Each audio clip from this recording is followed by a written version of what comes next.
Hi guys, कैसे आप सब। आई होप आप अच्छे ही है।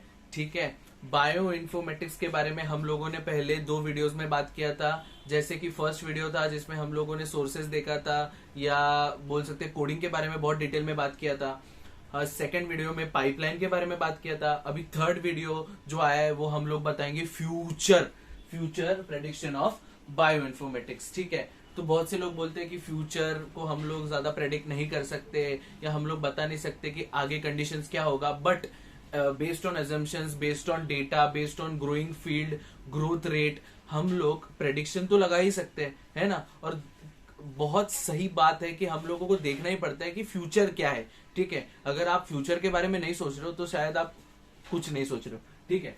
चलो, ज्यादा ज्ञान नहीं देता, आगे बढ़ते हैं। ठीक है। हम लोग देखते हैं future prediction of bioinformatics. Okay, उसमें देखते हैं मल्टीपल डायमेंशन। क्या देखते हैं? Multiple dimension. मल्टीपल डायमेंशन मतलब एक फील्ड में बायोइन्फॉर्मेटिक्स का क्या इम्पैक्ट है, एक फील्ड में बायोइन्फॉर्मेटिक्स का क्या इम्पैक्ट है। Okay, first field is pharmacology and computer aided drug design. Pharmacology and computer aided drug design. ठीक है। ये फील्ड बहुत ज्यादा ट्रेंडिंग में है आजकल। बहुत ज्यादा ड्रग्स है, नोवेल ड्रग्स का क्रिएशन हो रहा है। इमेंस अमाउंट ऑफ डिसीजेस के लिए अलग अलग ड्रग्स का ट्रायल होता है मॉडिफिकेशंस के साथ, है ना। हम लोगों ने वो स्टडी किया है। बायोइन्फॉर्मेटिक्स आपको इन सिलिको मोड देता है कि आप कंप्यूटर पे चेकआउट कर सकते हो ड्रग का interaction, molecule, ligand and receptor का इंटरेक्शन, व्हाटएवर। ठीक है। अगर सपोज मैं ये फील्ड में जॉब कर रहा हूँ, pharmacology and computer aided drug design में, तो I would love to go in biomarkers and drug side effects. ठीक है। Building biomarkers and drug side effects could be a field which is going leaps and bounds. ठीक है। 2020 to 2030 में ये field ने बहुत ज्यादा सेक्टर को कंट्रीब्यूट किया है, बायोसाइंस के सेक्टर को कंट्रीब्यूट किया है। ठीक है।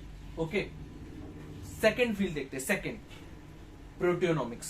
क्या देखते हैं? प्रोटियोनॉमिक्स। अभी name suggest, it's all about proteins. It's all about proteins. हम लोग बायोलॉजी स्टैंडर्ड 12 से ही हम लोगों को पता है कि प्रोटीन्स का क्या रोल है। Proteins are made up of amino acids. ठीक है।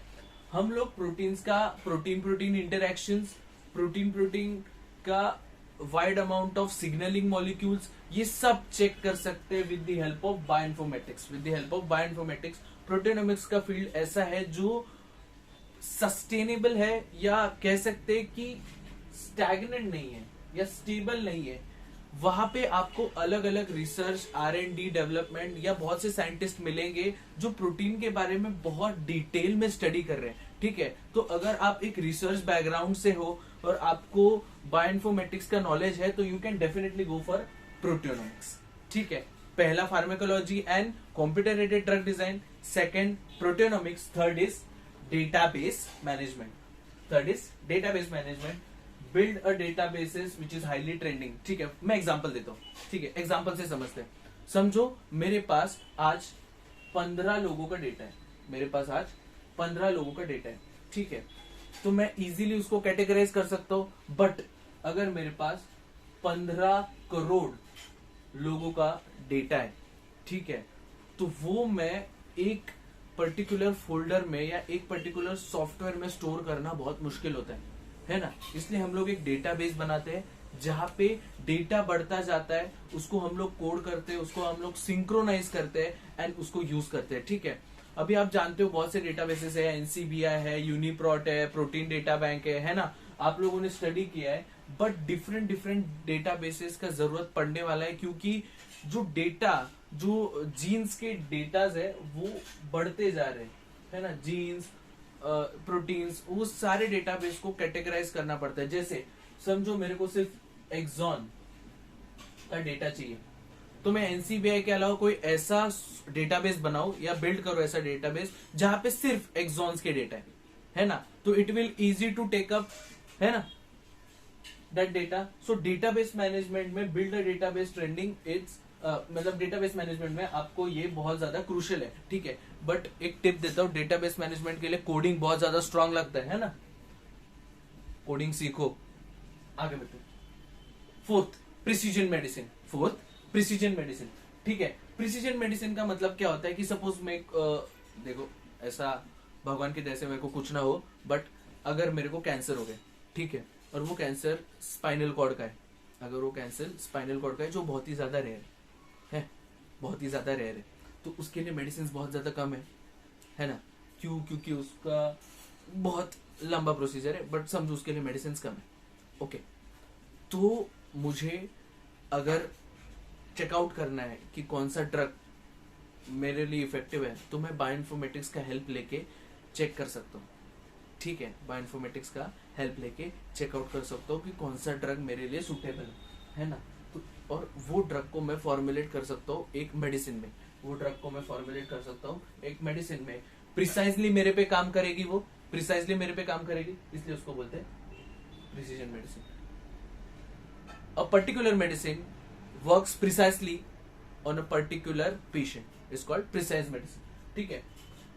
अभी इससे और कैंसर बायोइन्फॉर्मेटिक्स का संबंध, एक एग्जांपल जो मैंने दिया, ठीक है, मेरे को कैंसर नहीं होना चाहिए, हाँ, ऐसा दुआ करो बाबा, ठीक है, ऐसा मैंने आपको बताया प्रिसीजन मेडिसिन और कैंसर बायोइन्फॉर्मेटिक्स में, ठीक है। देखो, कैंसर के लिए लोगों ने अपना जिंदगी दे दिया, फिर भी उसका मेडिसिन नहीं मिला, क्योंकि बहुत ज्यादा डिसेप्टिव डिसऑर्डर है, आप जानते हैं कैंसर के बारे में, बट बायोइन्फॉर्मेटिक्स एक ऐसा वे है कि हम लोग इस पे प्रिसीजन मेडिसिन बना सकते हैं, ठीक है।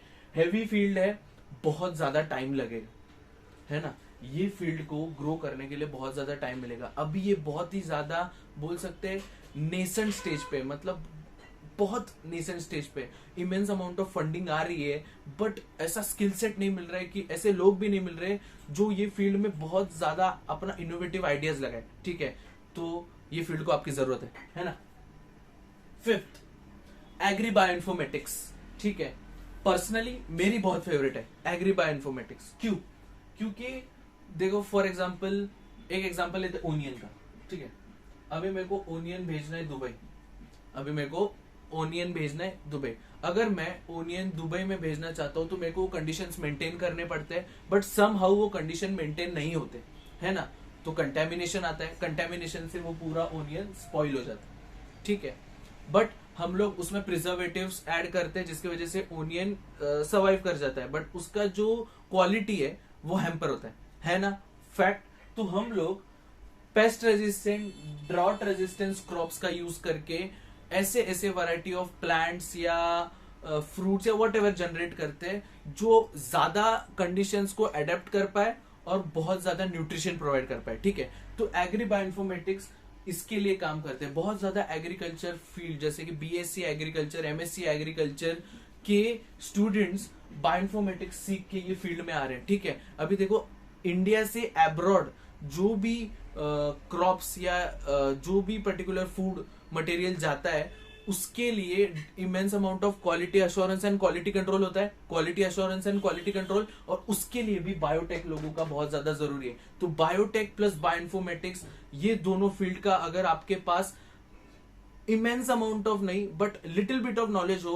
और आप उसको सीखने का चाहत हो आप में कि हाँ मेरे को ये सब सीखना है, तो एग्री बायोइन्फॉर्मेटिक्स एक ऐसा फील्ड है जो एवरग्रीन होगा, ठीक है। अभी ये फील्ड बहुत ज्यादा बढ़ रहा है, क्योंकि जैसे देखो, इंक्रीजिंग पॉपुलेशन की वजह से हम लोगों को क्रॉप्स का बहुत ज्यादा जरूरी पड़ रहा है। मतलब समझो एक क्रॉप है, फॉर एग्जाम्पल समझो यही ले लो, कौन सा एग्जाम्पल चाहिए, मैंगो लेते हैं, अभी सीजन मैंगो का ही है, तो एक फ्रूट लेते हैं मैंगो, ठीक है। तो मैंगो में अगर आपको गोल्डन राइस का क्वालिटी मिल गया तो, है ना, गोल्डन राइस का क्वालिटी मिल गया तो, है ना, तो ऐसा करके आप ये फील्ड में जा सकते हो। वैसे इंडिया का पॉपुलेशन कंट्रोल तो नहीं हो रहा है, बट एग्री बायोइन्फॉर्मेटिक्स हम लोगों को फूड की सिक्योरिटी दे सकते हैं, ठीक है। ज्यादा बातें हो रही है, बट आई होप आप समझ रहे हो, ठीक है, आगे बढ़ते हैं। सिक्स्थ, मेटाबॉलिक इंजीनियरिंग इंडस्ट्री में एंजाइम्स, कैटालिस्ट, ये सब आप जानते हैं। मेटाबॉलिक इंजीनियरिंग मतलब समझो ये स्टिमुलस है और इस पे मुझे देना है रिस्पॉन्स, ये है स्टिमुलस जिसने मेरे को स्टिम्युलेट किया और मेरे को इस पे देना रिस्पॉन्स, है ना। तो ये जीन है, जीन से क्या बनेगा, प्रोटीन, ठीक है। बीच में जो पाथवेज है, अगर मैं उसको इंजीनियर कर दूं तो मेरा डिजायर्ड प्रोटीन का यील्ड बढ़ जाता है ना। अगर ये आप मॉलिक्यूलर लेवल में कर रहे हो तो आपको एग्जैक्ट पता होना चाहिए कि कौन सा मेटाबोलाइट किधर यूज करना है, कौन सा स्टेप में क्या यूज करना है, तो उसका डिजाइनिंग हम लोग मेटाबॉलिक इंजीनियरिंग में करते हैं। BTech MTech in bioinformatics metabolic engineering के लिए बहुत ज्यादा प्रेफरेबल चॉइस है। अगर मैं बीटेक या एमटेक करता हूँ तो मेरे को डेफिनेटली फील्ड में जाना चाहिए। बहुत इमेंस अमाउंट ऑफ स्कोप है ये फील्ड का, ठीक है। आई होप आपको समझ आ रहा है, ठीक है।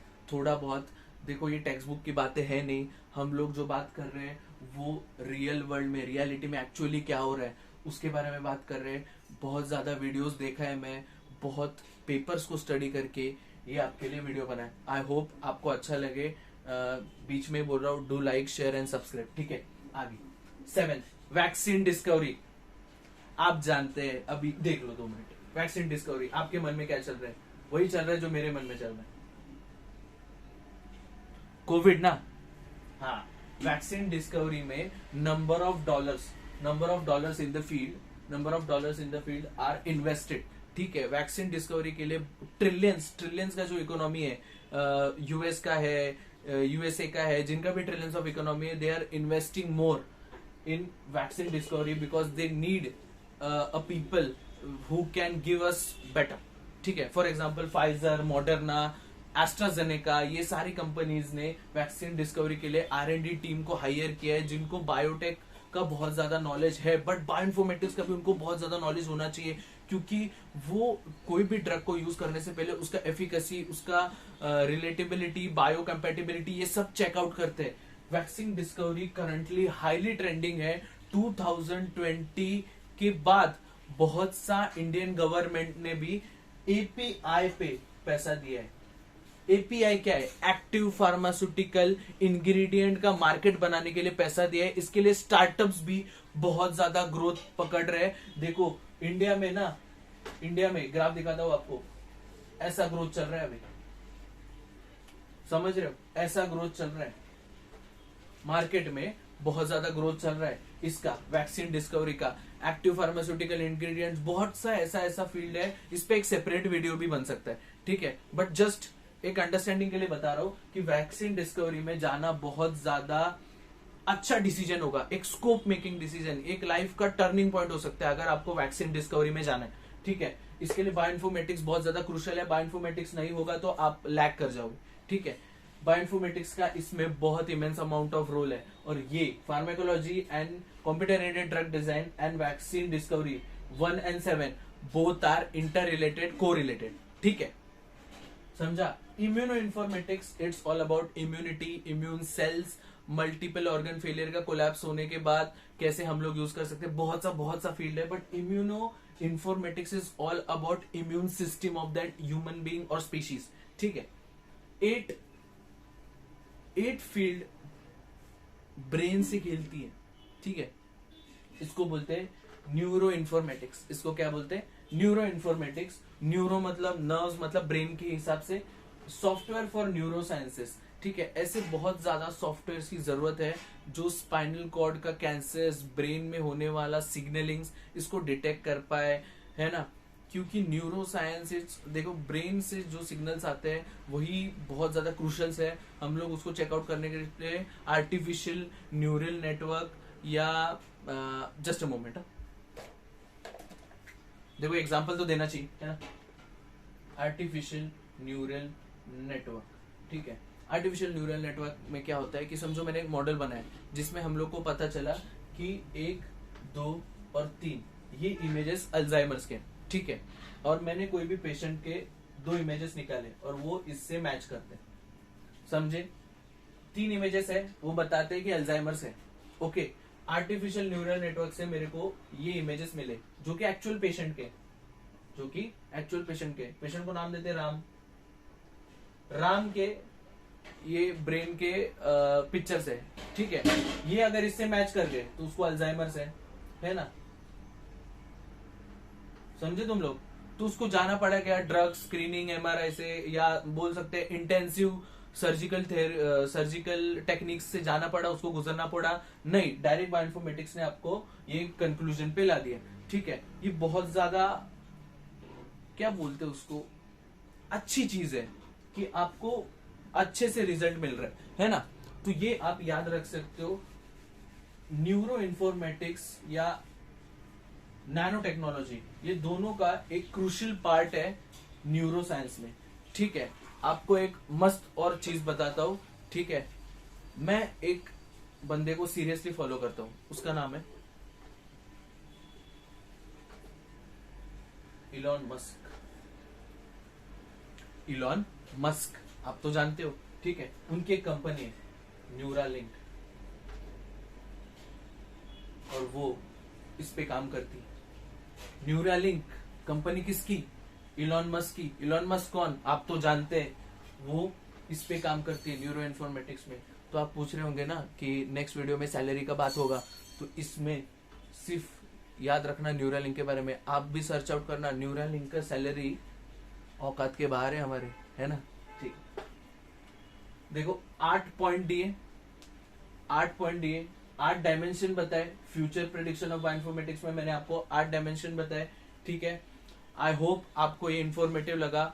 Do like, share and subscribe, और अपने दोस्तों को, अपने कलीग्स को बताना कि बायोइन्फॉर्मेटिक्स डिस्टर्ब करने वाला है मार्केट को। Bye guys.